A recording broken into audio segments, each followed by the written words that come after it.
Bismillahirrahmanirrahim. Assalamualaikum warahmatullahi wabarakatuh. Kami dari kelompok 8, kelas SD 20A1 yang beranggotakan Cynthia Ramdhani dengan NIM 200641020 dan Lely Oktaviani dengan NIM 200641003 dengan dosen pengampu yaitu Ibu Asih Wahyuningsi MPD. Di sini saya akan memaparkan materi tentang sejarah sastra Indonesia. Pengertian sejarah sastra.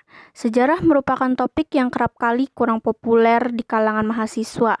Mendengar kata sejarah menjadi momok karena mengandung gagasan bahwa mempelajari topik tersebut berarti harus menghafal atau mendengar ceramah tentang berbagai peristiwa di masa lalu. Meski kurang populer, mempelajari sejarah selalu diwajibkan oleh semua institusi. Hanya dengan mengetahui sejarah di masa lalu, kita tahu apa yang harus kita lakukan kini. Salah satu jargon Bapak Revolusi Indonesia Bung Karno, jas merah. Jangan pernah melupakan sejarah. Seharusnya mampu menjiwai perjalanan kita mempelajari sejarah. Kamus Besar Bahasa Indonesia menyebutkan bahwa sejarah adalah kejadian dan peristiwa yang benar-benar terjadi pada masa lampau. Itu sebabnya menyajikan sejarah merupakan upaya untuk menyampaikan apa yang terjadi di masa lampau. Pergantian generasi yang terjadi terus-menerus menjadikan upaya menyajikan sejarah menjadi aktivitas yang sangat menarik dan penuh kepentingan. Jika sejarah mempresentasikan realitas, bisa jadi apa yang kita pahami tentang suatu peristiwa berbeda dari versi umum yang dirilis oleh pemerintah atau versi resmi. Dengan demikian, kita perlu memahami sifat asli sejarah, yaitu fleksibel, menyesuaikan dengan kepentingan para pemiliknya. Ini berarti tak ada satu versi tunggal terhadap sejarah, yang mengapung hadir ke permukaan pembaca dan pendengar adalah versi milik peristiwa tersebut. Sejarah sastra dengan demikian merupakan pengetahuan yang mencakup uraian deskriptif tentang fungsi sastra dalam masyarakat, riwayat para sastrawan, riwayat pendidikan sastra, sejarah munculnya genre-genre sastra, kritik, perbandingan gaya, dan perkembangan kesusastraan. Fungsi sejarah sastra. Sejarah sastra tidak hanya memberikan gambaran tentang perkembangan karya sastra suatu bangsa, tetapi perkembangan sastra daerah atau sastra lokal, dan perkembangan sastra lainnya sebagai bentuk hasil budaya bangsa. Selain itu, sejarah sastra dapat digunakan untuk penelitian sastra secara khusus dan budaya secara umum. Dengan sejarah sastra juga kita dapat mengetahui persoalan-persoalan yang timbul dalam kesusastraan selama ini. Persoalan sastra yang erat kaitannya dengan perubahan zaman dan gejolak sosial politik yang secara teoritis dipercaya besar pengaruhnya terhadap warna kehidupan sastra.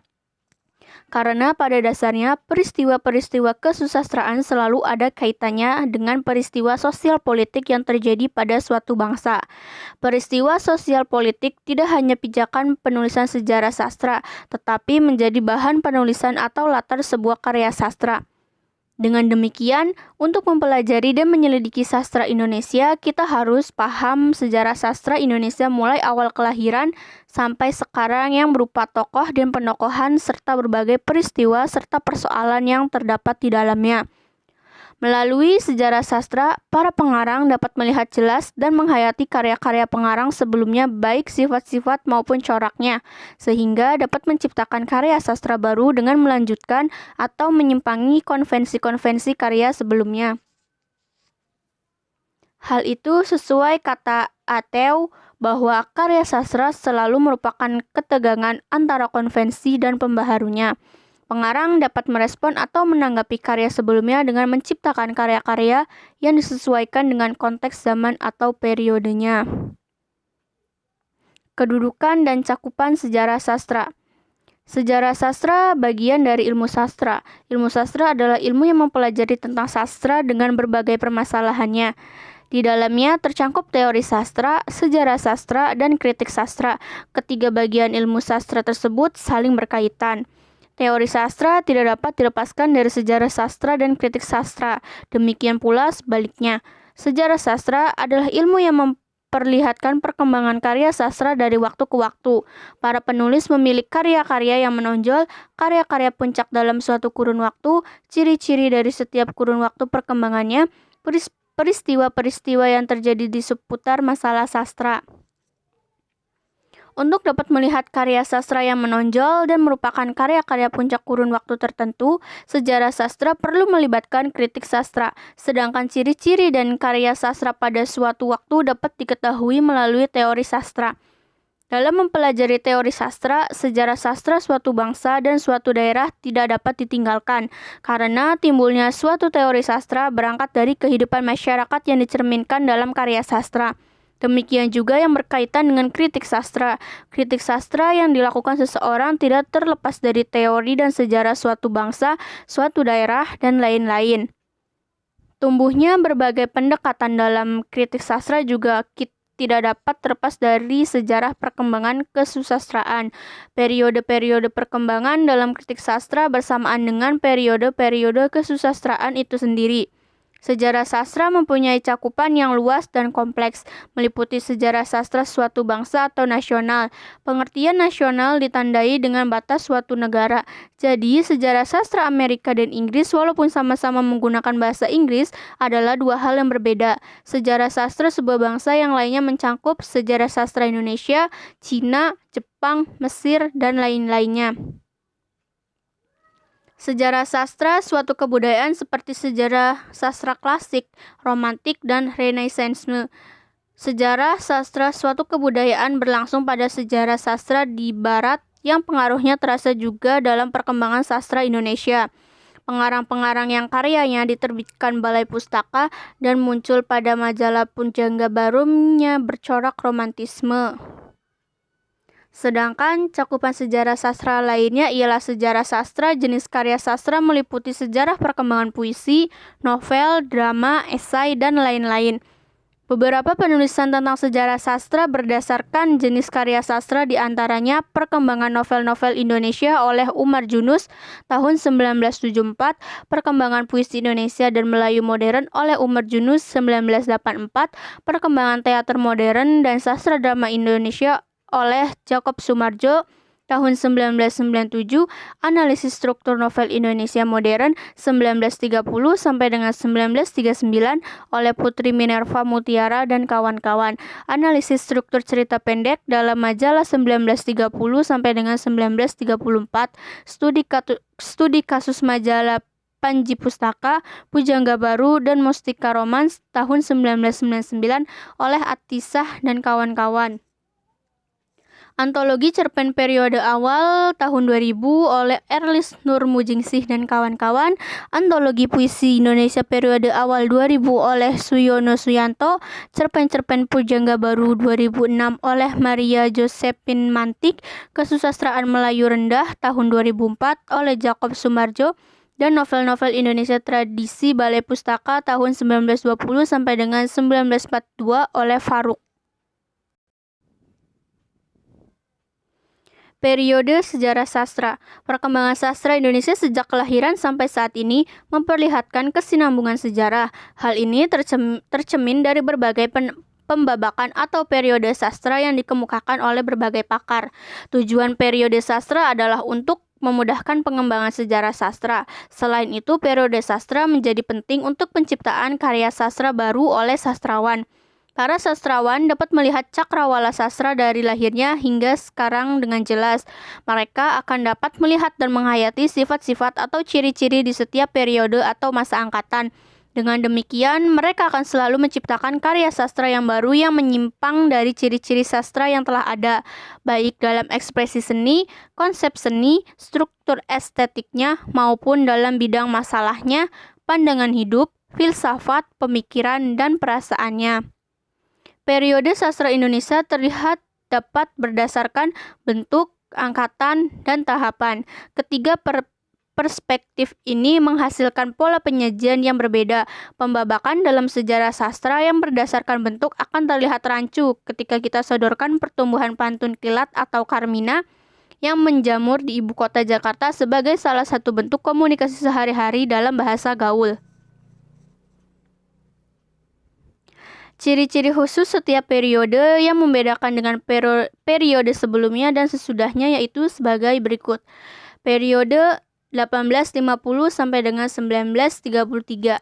Karya sastra yang banyak ditulis adalah roman yang beralur lurus, gaya bahasanya mempergunakan perumpamaan klise dan peribahasa-peribahasa, tapi menggunakan bahasa percakapan sehari-hari, banyak digresi, bercorak romantis, dan didaktis. Roman-roman mempersoalkan adat terutama masalah kawin paksa, permaduan, pertentangan kaum tua yang mempertahankan adat guna kaum muda yang menginginkan kemajuan sesuai paham kehidupan modern, berlatar daerah, dan kehidupannya. Termasuk dalam periode ini antara lain sastrawan Marah Rusli dengan judul Siti Nurbaya, Abbas St. Pamuncak dengan judul Pertemuan, Nur Sultan Iskandar dengan judul Katak Hendak Jadi Lembu Karena Mertua, Salah Pilih, Hulu Balang Raja.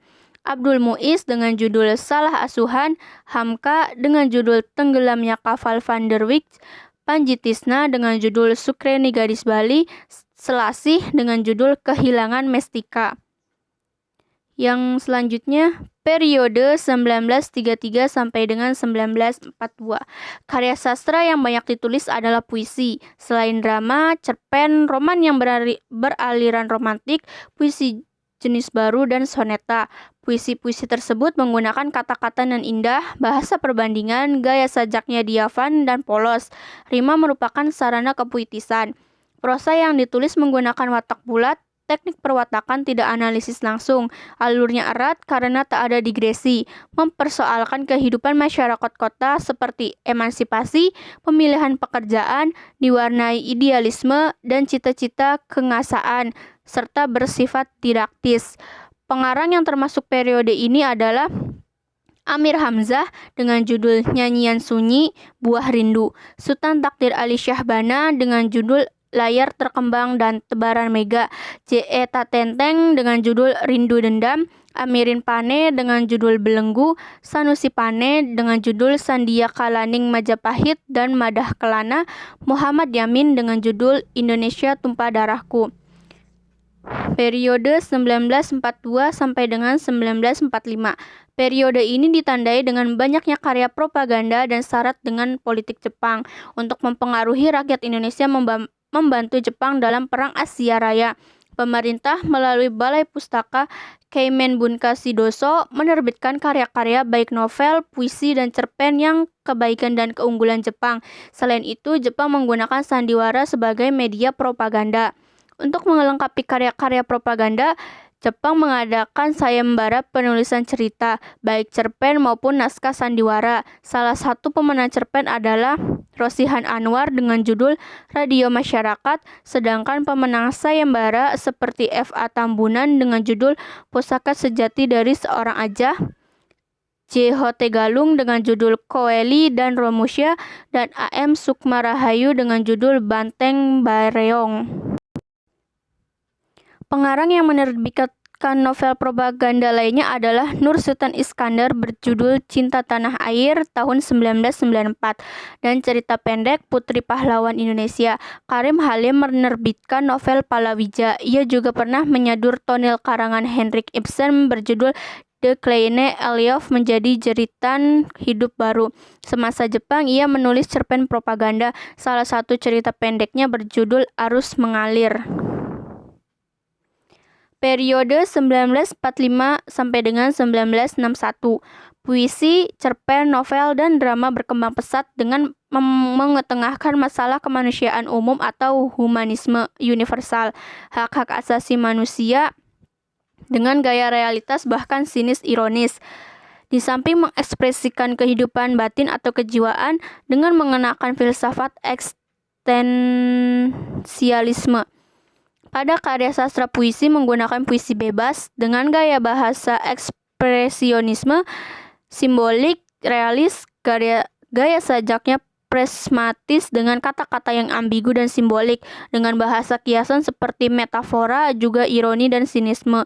Sastrawan-sastrawan yang berkiprah dalam periode ini adalah Chairil Anwar dengan judul Deru Campur Debu, Kerikil Tajam yang Terempas dan yang Putus. Chairil Anwar bersama Asrosarni dan Rifai Apin menulis 3 menguak takdir. Sastrawan lainnya ialah Idrus dengan judul Dari Ave Maria Jalan Lain ke Roma, Ajdiat Kamiharja dengan judul Ateis, Sitor Sitomorang dengan judul Surat Kertas Hijau dan Dalam Sajak, Pramudia Anantatur dengan judul Keluarga Gerilya, Perburuan, dan Mereka yang Dilumpuhkan, Mohtar Lubis dengan judul Jalan Tak Ada Ujung, Tak Ada Esok, dan Si Jamal. Periode 1961 sampai dengan 1971.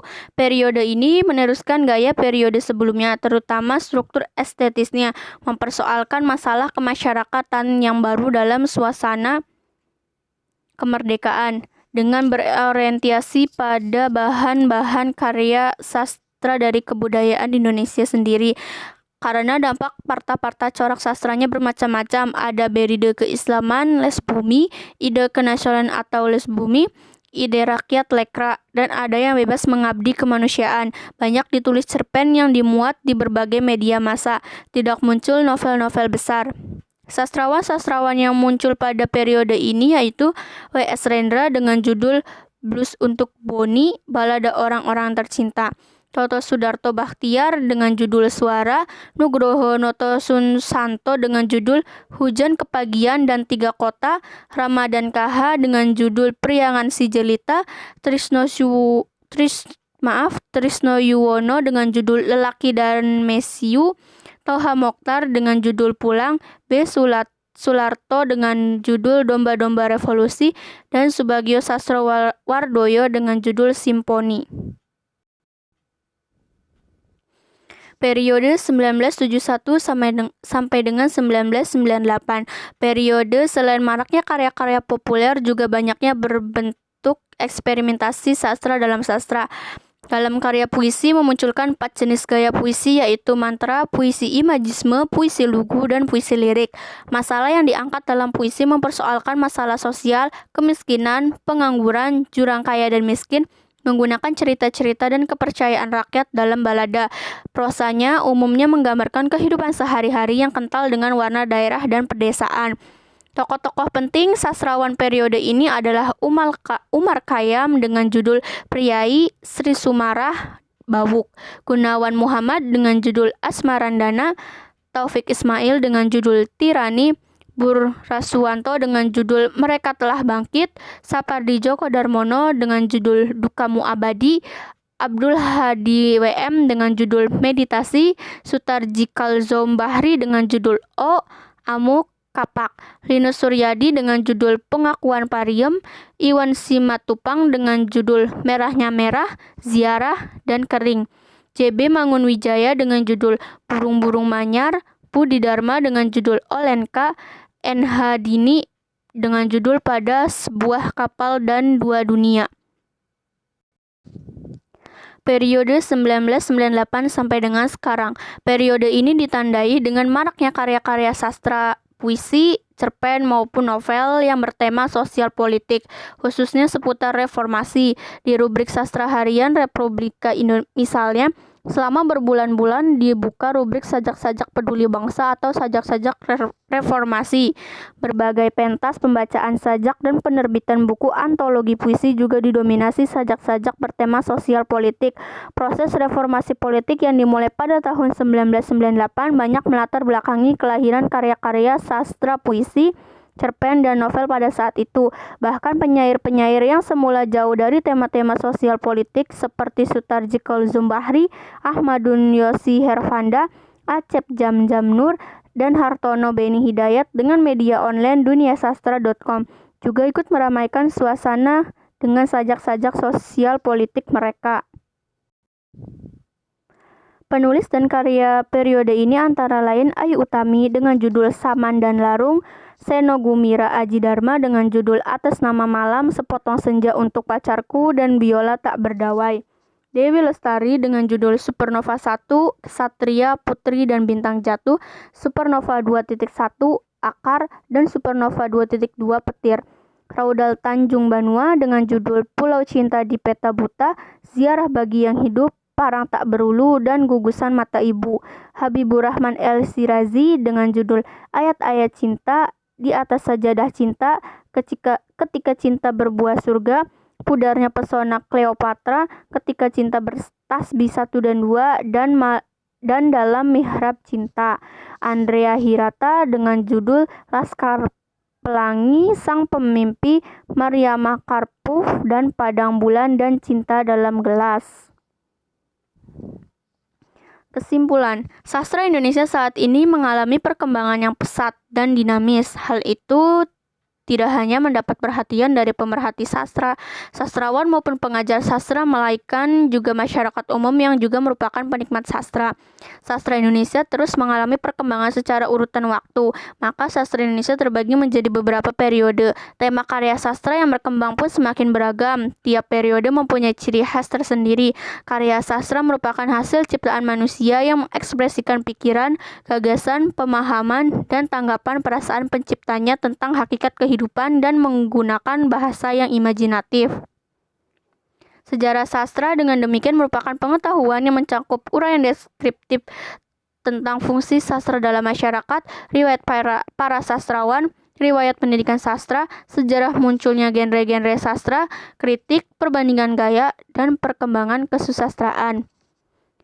Demikian pemaparan materi tentang sejarah sastra Indonesia. Kurang lebihnya mohon maaf. Wassalamualaikum warahmatullahi wabarakatuh.